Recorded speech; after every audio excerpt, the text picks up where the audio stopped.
every day, 9:05 as usual. So sometimes we are 9:06, sometimes we are 9:07, but today we're at 9:05. That is wonderful. You're listening to Zed on the morning show, Ramadan Radio, 87.9 FM. And of course, what do we do every morning? We make a dua when we wake up. That's what we do. And we don't know if we're going to be there tomorrow or when we read our salah, that we'll even make it to the next salah. So we have to live our life like that each day is our last day. And we do the best we can. We do the good actions, plant the seeds that will create your good deeds for tomorrow. That's what we have to do. And when you're doing that, you're being creative. So if you have a creative mind, you're going to get far. You're going to start innovating and you will never go wrong. So, of course, that's what we all have to do, is become creative and become innovative. Now, what's happening right now? We have a lot of issues going on with COVID, and everything is completely redefined everywhere in the world, not only in our beautiful country, UK, but throughout the world. You can see the impact of COVID in India, for example. Wonderful work being done here at the Radio Ramadan. A lot of good people, mashallah, may Allah reward them all, are doing a lot of good work, raising funds across the board for the COVID patients in India. They're not only buying oxygen tanks to send over there. Some of the good organizations here are even spending a lot of money. It cost up to £140,000 to create an oxygen generation plant. So that is going ahead all over, and that is creativity. Is to create sustainability, you have to have a little bit of creativity and innovation in your mindset. So if they're going to create an oxygen generation tank, that will continue to serve the community for a long time. So you become self-sufficient. Of course, that is our journey of life. We all structure ourselves from childhood. We go to primary, nursery, primary, we go to university, secondary, and then we go to university. Is all because we are creating a structure for our tomorrow. And that is what we're doing. Of course, across the country, across the world, it is absolutely incredible how mindsets are adapting to their environment everywhere you go. I particularly remember a quote going back to around the period January, February in 2020, when one of my friends, she told me that I am leaving Leicester. I said, why are you doing that? She says, this COVID coming from China is going to cause a lot of problems everywhere. I'm going in the countryside and find some sanctuary over there. And you never took that on board as a serious comment in January 2020. So guys, what happened in March 2020? Immediately we were set upon with absolute drastic measures that we have never seen. It's almost like World War III was upon us. And for over a year now, we are living in absolute conditions that we've never seen before, we've never experienced before, and so many effects have come out of it. And we've been getting a lot of messages about why you're not doing enough about the mental health, well-being awareness programs. So, of course, every program on this radio is in response to what you, the listener, is talking about, what you are saying, what you would like. So this kind of engagement is brilliant. We need more engagement from all of you. Pick that phone up or send us a text on 077 488 55055. Of course, not as many people are driving to work right now. Most of you are chilling at home, and it's what's called RW, remote working. Remote working is a norm right now. A lot of people have found new methods now. The workplace environment has been totally redefined. Of course, today, the first person that calls me, it's 9:09, only 4 minutes gone. The first person that will call is going to get one voucher from me. One complimentary breakfast at the famous one and only chaiwala. So this is the voucher, because we got a message saying that we need some different vouchers. I don't want a waffle, I want something else. So we took the liberty to go and expand our range of vouchers. So today, the first person that will call in, he'll get this voucher. And my controller is saying, well, what about if they text in? No, if you text in, it does not count. You got to call in to qualify for this voucher, and you'll get a complimentary breakfast there. After Ramadan, you'll walk in there with your voucher in your right hand, proudly put it on that table, and they will serve you with a complimentary breakfast. And of course, you don't forget to tell them that this is courtesy of Radio Ramadan, and they're going to give you some extra treatment over there. So that is the power of the radio. Ramadan Radio on 87.9 FM. You're listening to Zed on the Morning Show. So that is wonderful. So text has already come to me saying that that was a wonderful program, but not enough time spent on the plight of the textile industry in Leicester. Of course, there's only so much you can do in an hour, but it was very, very fast program. We had Claudia Webb on yesterday, and she was explaining issues, and we had Sajjad Khan. He was also explaining issues from the Textile Federation. He's the chairman of that federation. And the conclusion at the end was that all of us, stakeholders in that industry, come on the table, sit together, and thrash out some solutions that work for everybody. And this is the only way we're going to move forward for that particular industry. So there are 1,000 factories, approximately. Nobody knows the exact figure, but we put an estimate of 1,000 factories in this city. And out of that, 300 are facing closure. Now, the reason for that closure is that the big buyers who are purchasing their textiles in Leicester and then they are selling them on, whether they're exporting the goods or they're selling them online, are absolutely squeezing the guts out of the suppliers. And then they've left them with no money, hardly. They're just on a bread and butter conditions they are. So when they pull their business out, then that factory is going to face closure. So this is how it was explained by my good brother Sajjad, that these are the calamities that are lying ahead for all of these manufacturers, and there's a knock-on effect for everybody. So some have tried to adapt their model to do online shopping, and it's not so easy because they also need a lot of money, investment. They need to spend a lot of money to do the marketing and the advertising, and that is how they are having to make ends meet.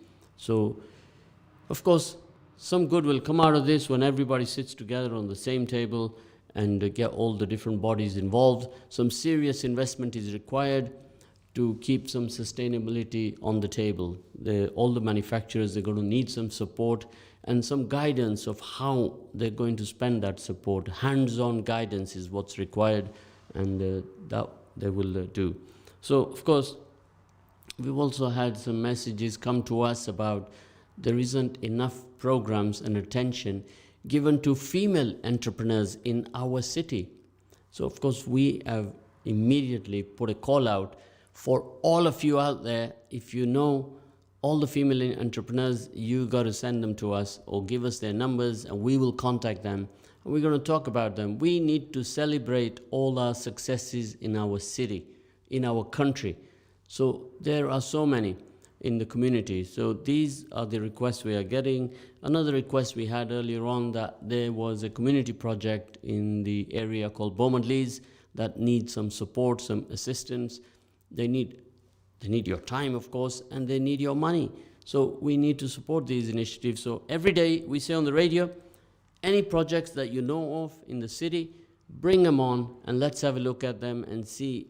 We can talk about them to other members of the community, and let's together see what we can do to support that project. There are many, many projects in the city across the board.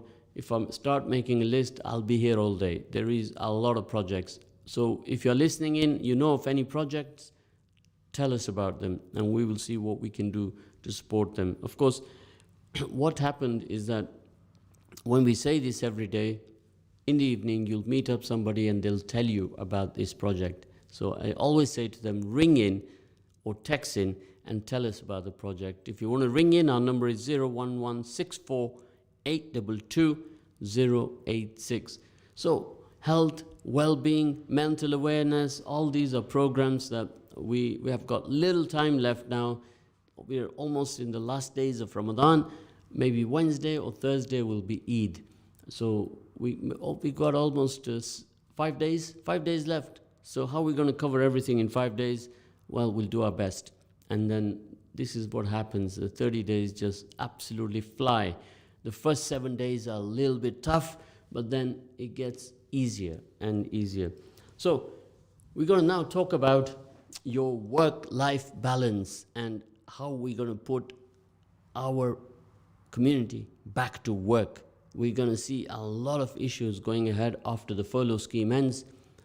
My brother Sajjad had mentioned yesterday that after the furlough scheme completely ends, we're going to see a lot of closures because these factories are not going to be able to afford to pay these workers because they won't have any work. So as a result, a lot of people will be out of work. And problem is that we have a huge issue of digitization. It's not an issue, it's all for the better, but the workplace is not ready for it. And this was identified yesterday as well, that in some of these industries, they are not prone to digitization completely. Now, we were talking about this yesterday, that the whole sphere, every business is now going through some form of digitization, whether you are a retailer, you're a manufacturer, or even if you are a wholesaler, you will experience some form of digitization. And the generation Z and the new smart generation, or the Swift generation, they are very good in that sector. Their mindsets are more geared up for the digital part of this dunya that we are facing right now. Is that right? Yes, sir. My controller says that is exactly true. Of course, when you say digital, what are you talking about? You're talking about everything that you see today. The Swift was explained to us.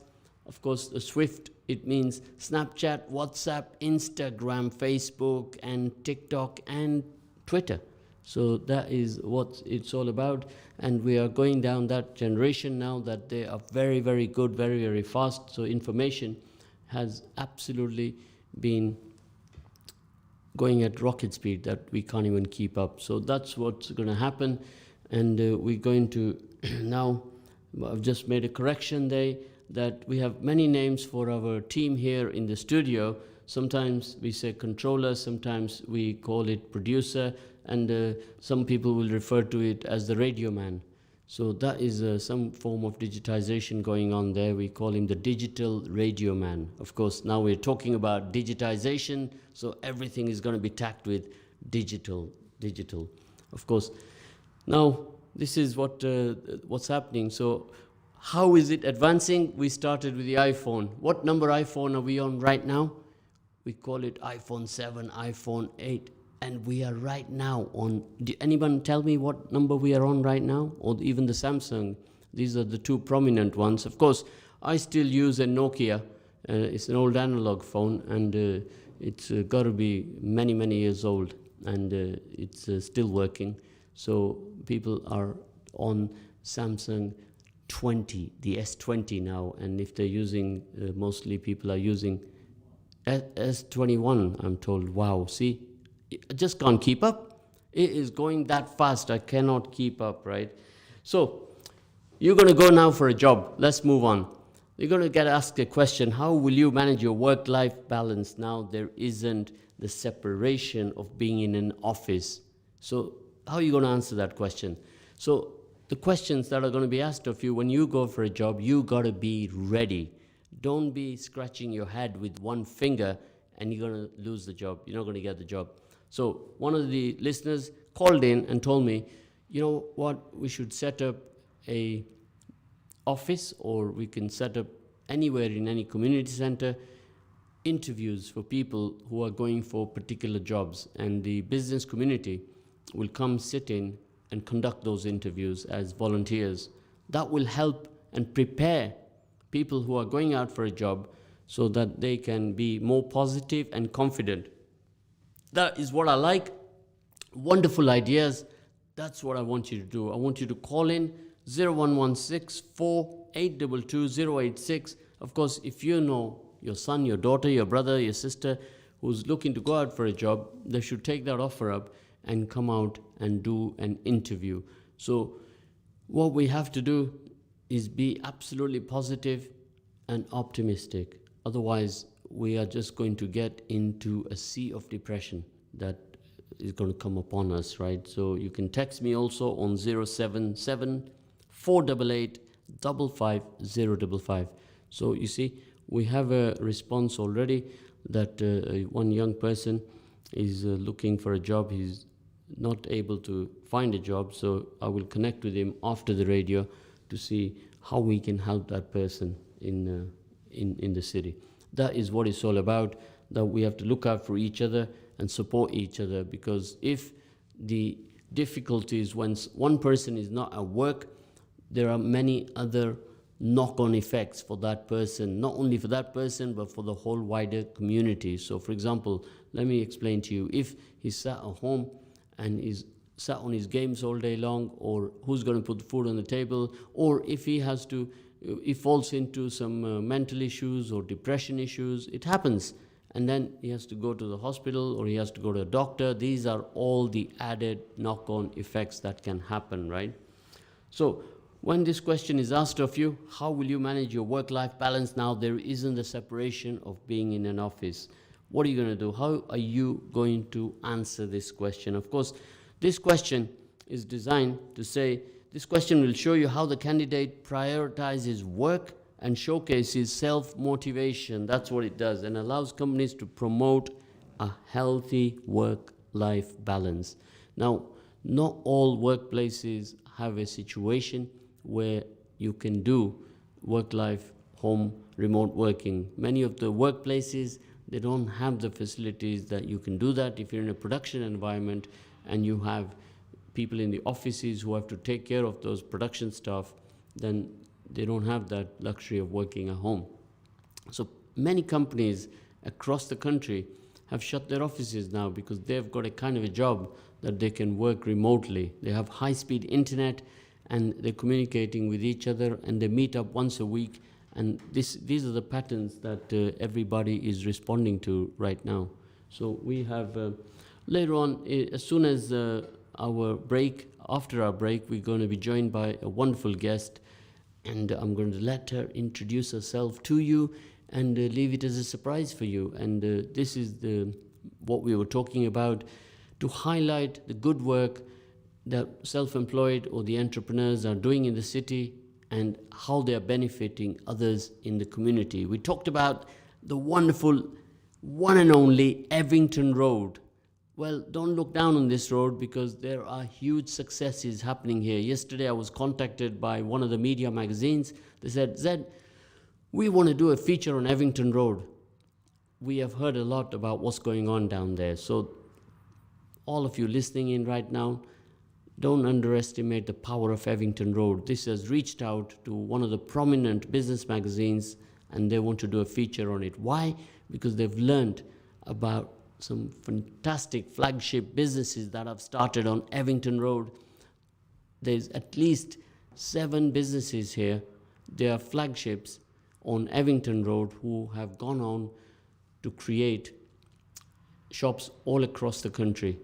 They've franchised their businesses and they have reached out. And what have they done? They've created employment. A lot of jobs have been created, and another time we're going to go through the value of those jobs and how the country has benefited from that. So why should we not be proud of Evington Road and what it has contributed? Of course, it's not a road that used to be 20 years ago or 50 years ago, because we've all had to adapt to change. It's now a road dominated by the foodies. And of course, this is where we are right now. We have so many foodies here, and we need to be mindful of the traffic and the cleanliness. So these are the projects that we're going to be working on after radio, how to facilitate and make this road work really well. The traffic situation, this is a Victorian part of the city. Remember, 50 years ago, they were all cobbled streets here. Everywhere you had cobbled streets. Now, you don't have the cobbled streets. Of course, 50 years ago, you still had here a horse going up and down, collecting all kinds of rubbish from home and things like that, you know. And 50 years ago, the road was not designed for 2-car families or 3-car families even. Now, there are so many cars on the side roads that you come here, you don't find a place to park. But you manage to find a place. We always come here every day, and we manage to find a place, and it's okay, it's not as bad. But obviously, if we could park our cars above the shops, that would be wonderful. So if one of you innovative engineers out there, scientists, are creative, you'll come up with an idea which can work so that we can continue to use this area for the next 50 years with some innovation. And a lot of areas, we talked about digital change. We're going to face a lot of the digital change. Even we had a call yesterday to say that our whole political sphere has to be digital, that we are putting leaflets in our letterboxes and they go straight in the bin.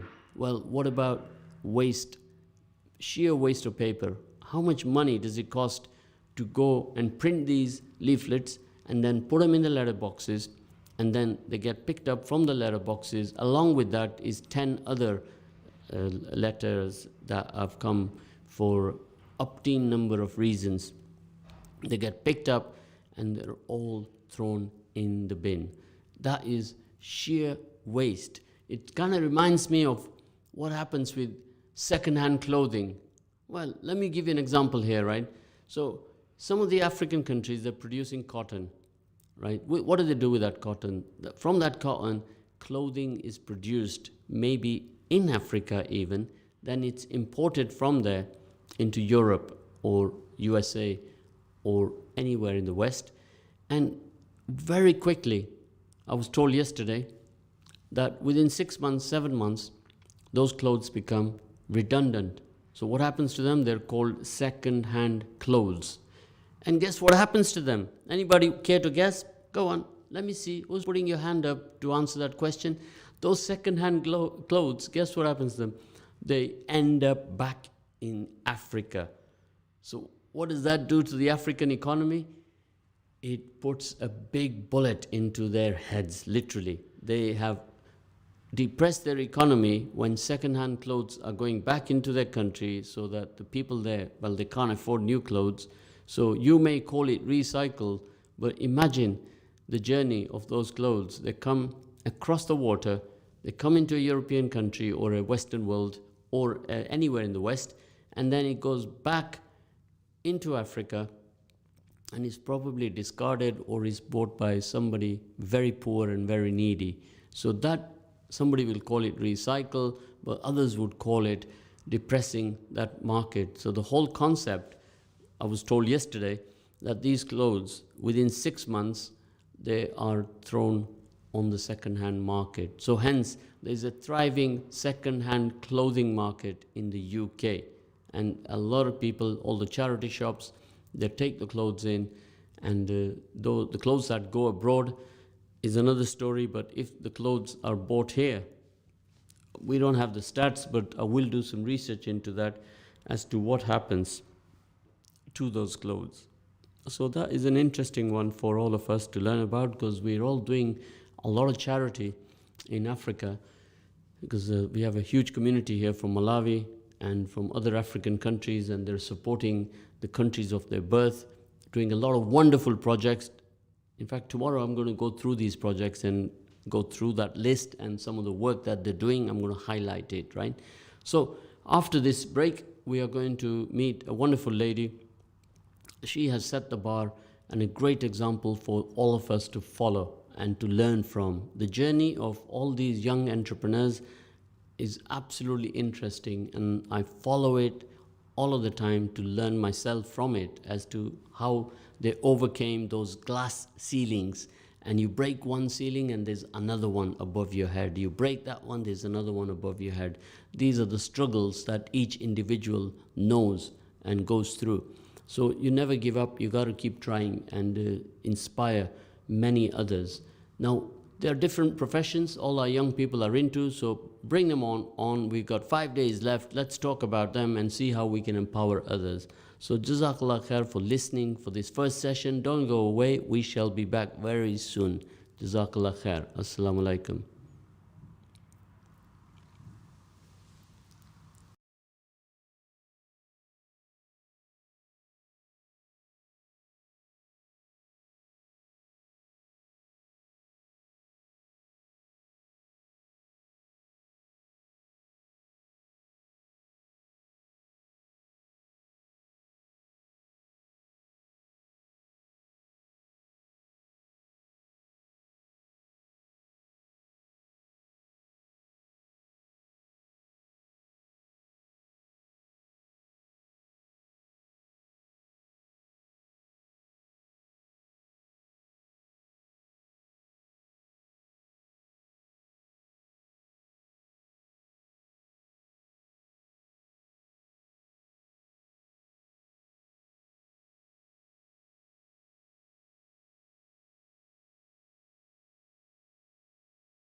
last Jummah of Ramadan, and it has been an absolute blessing. May Allah bring us back all next year in one piece. And you're listening here to Zed on the morning show on Ramadan Radio 87.9 FM. Of course, I'm going to be still waiting for that first phone call to qualify for the wonderful chaiwala breakfast. So 011648222086. So all of you who want an absolute delicious breakfast from chaiwala just downstairs, you're going to call in right away. Or of course, if you're a little bit shy, you can text in 077-488-55055. Some wonderful responses we were getting, and I haven't forgotten Brother Ismail and another brother, the name will come to me from my producer in a minute, who also called in to say that he's going to do a charity football match like Brother Ismail had done. And we're going to look at that and raise some money. We're going to raise some money for the Leicester Children's Hospital. We've all been talking about this project, and we said that in Leicester and County, the population is approximately 1.2 million, and if 200,000 are sleeping and 1 million are awake, if they all pay 80 pence each, we can raise £800,000, and we can do that within 2 weeks, 3 weeks. The question is, how do we go and locate all these 80 pence from each person out there? 80p. Have you got 80p in your pocket? Put it on the table, and somehow we're going to find a way to bring it all down. So we're going to think of some innovative ideas to do that. And if all of you also get your thinking caps on, don't leave everything to me, because I need some spare capacity as well. My microprocessor in my head is absolutely full right now, got very little capacity. So I want all of you to activate your thinking caps and come up with some wonderful idea. Of course, somebody sent me a text and they're saying, I don't believe you have a Nokia.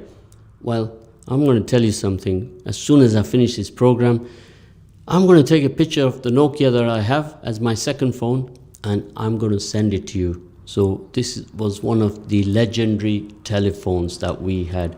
So we have Buongiorno Zed. I want the breakfast. Wow. Buongiorno Zed.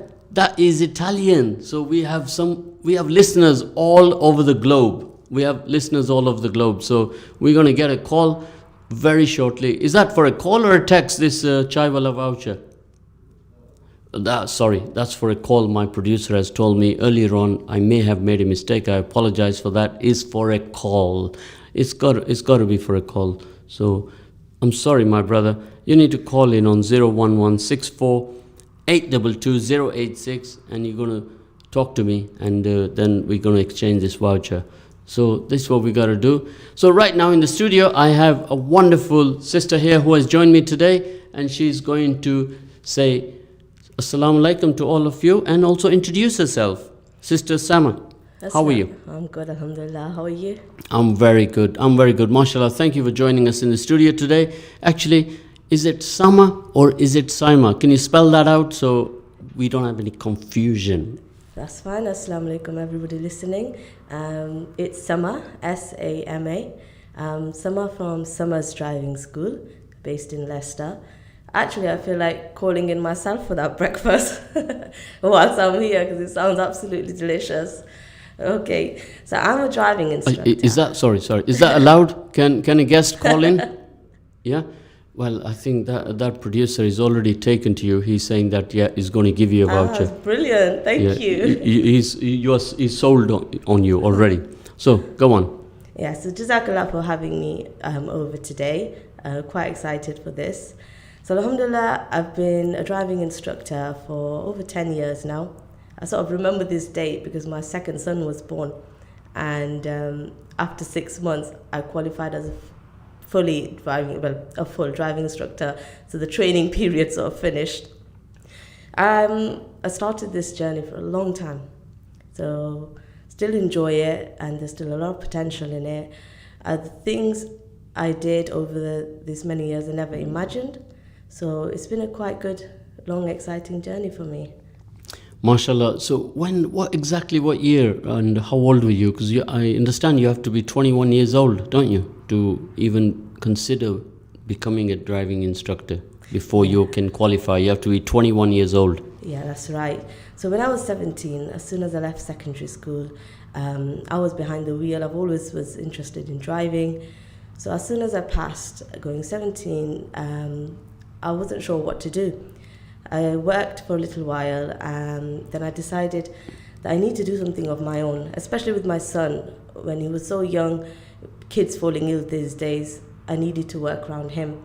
So at that time, I had no idea what I wanted to do, but I seen some ads and I seen some just friends talking. I was just driving around and I thought I need something for myself, for my child to work around. And that's how this unplanned event just came. So I started to train as soon as I hit 21. No, actually, sorry. So we're qualified when I was 21. So before that, I was training in Leicester, out of Leicester, traveling up and down. And then when I read that you need minimum requirement of 3 years of a driving license and you need to be 21 years of age. And that was perfect. So I started then. It took me 1.5 years to sort of fully complete the course.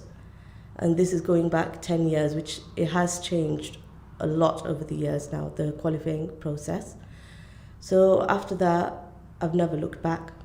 I can't imagine myself working for anyone and absolutely love my job. So you are totally self-employed now, and you also have a family, so you have a work-life balance. How do you cope with that? Yes. I remember when I first qualified, I was thinking, oh my God, how am I going to do this? I've never run a business. And then I rang my dad, and at that time, Mom and Dad were in Saudi, Umrah. So I was saying, Mom, I'm going to go for my test, please make lots of du'as. But all the big events that's happened in my life, Mom and Dad are always in Saudi. So I've got like them always making dua for me there, which is a bonus. So when I did think of this, and after I passed, my dad goes, go on your own, because he's a businessman himself, running a business for many years than I have, even before I was born. So he said to me, go solo, make sure you do it on your own. If you're on your own, you'll be better off. I knew everything, but I think it was just the nerves. What am I going to do? How will people know me? How will the customers come? So in that sense, he gave me that motivation, that push, that go solo, you can do it. And then from then I said, okay, Bismillah, I'm going to do this. Then I just sort of distributed my leaflets, advertised, and then eventually mouth of word sort of spread everywhere. And then I started like that. So in that journey, did you have a mentor? Did you have anybody supporting you, helping you? Because a lot of young people, this is what they need. They need support at that very early stage. Pre and post, 3 months. Either way, Yeah. They need support 3 months before and they need support 3 months after. Who was supporting you at that time? Oh, there's Mom and Dad. Always. Of course, mom and dad's duas are always there, Alhamdulillah, right? yes. The mums more than the dads, Oh, yes, yes. right? So all of you right now better pick the phone up and ring your mums right away. So Oh, yes. that is an order from the high command of Radio Ramadan, our producer in the studio. Ring your mums straight away. Yes, Well, definitely. already I got a message back saying that my mum's sleeping. Don't wake her up just yet. Right, wait another hour and then call your mum, please. It's a kind request. Probably From say Radio you shut Ramadan. the door. But yeah, my sisters, my husband, my sister-in-law, as in my brother's wife, she was amazing. So when my baby was 6 months old, I couldn't really afford nursery because nursery's prices are crazy. So I used to leave my child, second one and the first one, with her, whilst I used to do the training, and he was about 6 months old, so not very old. So I used to leave him there, and then I used to go and train and go work after that. Work around the children, so I used to just be really flexible, go for 2 hours work, come back, sort them out, feed them, go back. So without my family, I would have never done what I'm doing today. Never. Of course, that is absolutely a wonderful story. I always like to know about every young self-employed entrepreneur. I like to know about their journey. How did they start? Who was supporting them? We do that because we want to inspire other members of our community to also take this path of being creative and be innovative. Now, tell us about the prospects. If one of the listeners right now, they want to become a driving instructor, whether they're male or they're female, right? What can we do to assist their journey? What can the radio and yourself, Sama, we are partners now, Oh, yes? yeah, yeah. What can we do to assist them? Yeah, so I train students that want to pass the driving test, as well as train any individual that would want to become driving instructors. So I qualified for that a few years ago, and with that there's 3 parts to this test. But before we come to this test, I want to tell you that with this job you have many flexibility, and alhamdulillah, when I wanted to become an audit approved driving instructor trainer, I sort of went for a further examination, because I seen when I wanted to personally train, there wasn't many Muslims in the industry, especially in Leicester. There wasn't any audit approved driving instructor in female at all. So I knew that there was a gap missing there, and I needed to help, because with this job you tend to meet a lot of good people. I've met so many ladies, from doctors to solicitors, housewives, and we have that bond, that relationship we like to keep throughout. So there's 3 steps. The first one is you pass a hazard and a multiple question. So it's 100 questions that you have to a test that you have to take and pass that. Second step is that you have the ability to drive to a very high standard. Now, the only thing is, the first theory test, you can fail as much as you want, is the simplest way. But when you get to the part 2 and part 3, you only have 3 chances. Now, when we say 3 chances, the first strike, try your best. Second strike, even harder. But if you're out in the third, then you have a 2-year waiting gap. And then you have to wait and restart everything, the whole process again. What is the cost involved? The cost involved to become a driving instructor, the first is the assessment of driving. So I would basically take an individual out and assess the driving, which is about £30 the hour. And thereafter is £35 for part 2 and part 3. Now, part 3, when it comes to it, the preparation for part 2 and part 3 is key. You could drive every day, but we don't know, over the years, everybody has picked up bad habits. So the standard is very, very high. You need to make sure, you're overtaking at the right time, the speed is correct, your judgment of other drivers, other pedestrians is correct. You're not going to cause a danger or cause a potential hazard to anyone else. And then when it comes to part 3, your ability to teach. So you should be the right level of teaching. You can't over-instruct an individual. You can't under-instruct. So you can't take a new beginner to say, okay, let's learn parking. So it's the right balance, matching that with what the examiner wants to see, what the examiner wants to hear. And according to that, you have to get all ticks in all areas. So it can be achieved, and it's not that the journey just stops there. Remember, it's huge what we can do after that. So it's definitely worth the while. And for us women, alhamdulillah, you just can't go wrong.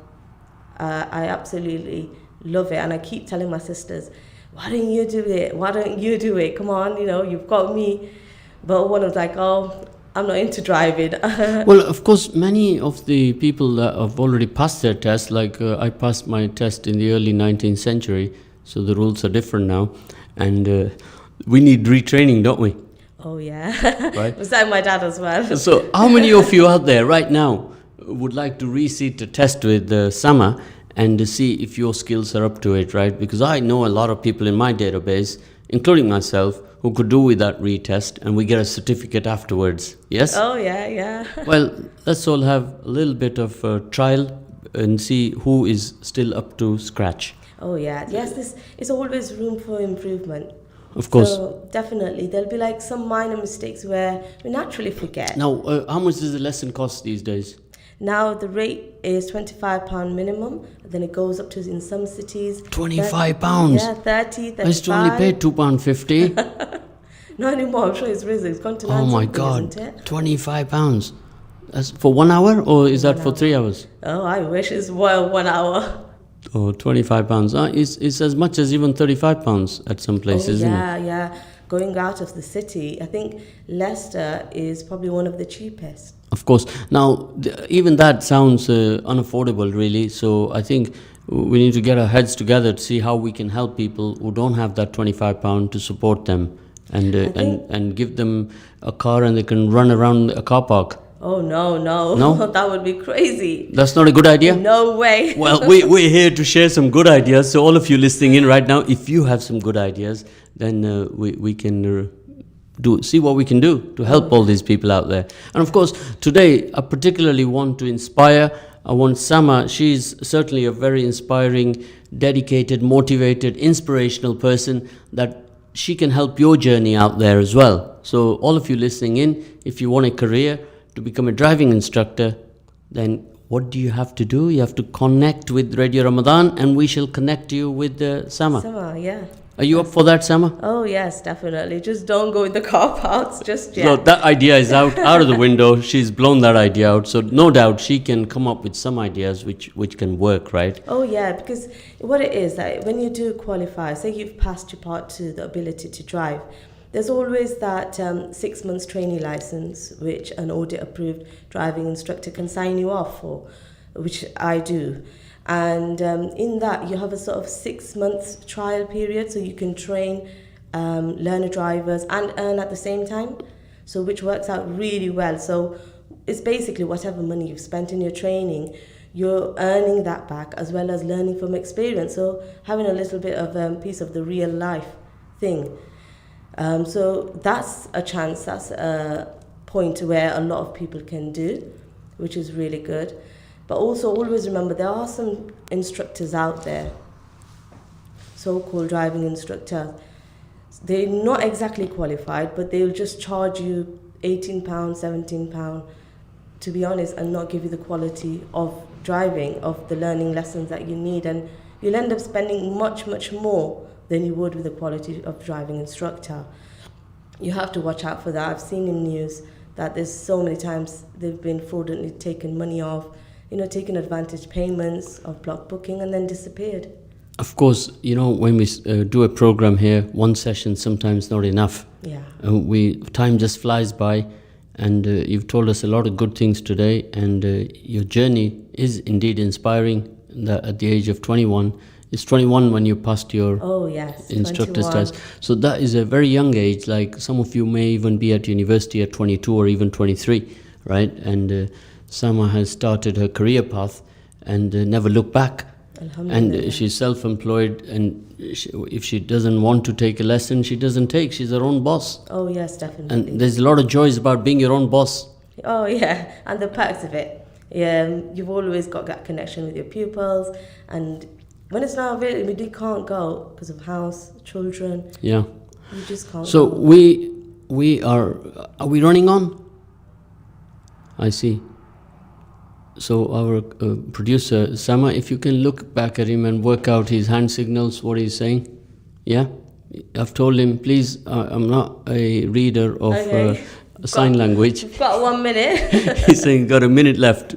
And this is how time flies. So yes, just to add, it's Sama's Driving School in Leicester. You can find me on Google, Facebook, Instagram. And I will be happy to sort of take on any questions if you want to personally message me and guide you through what I've been given. And remember, the journey doesn't stop there. There's a lot of things we can do as a driving instructor, fleet driver training. I've done elderly driving course, which I could train. Just improve generally for the drive and careers abroad. Of course, we all need that support. So we got 15 seconds to go, brothers and sisters. We have to say goodbye now from Sama. Sama, yes. Sama, right? And all of us will be back on tomorrow at 10 o'clock. So Jazakallah khair. Assalamu alaikum wa rahmatullahi wa barakatuhu.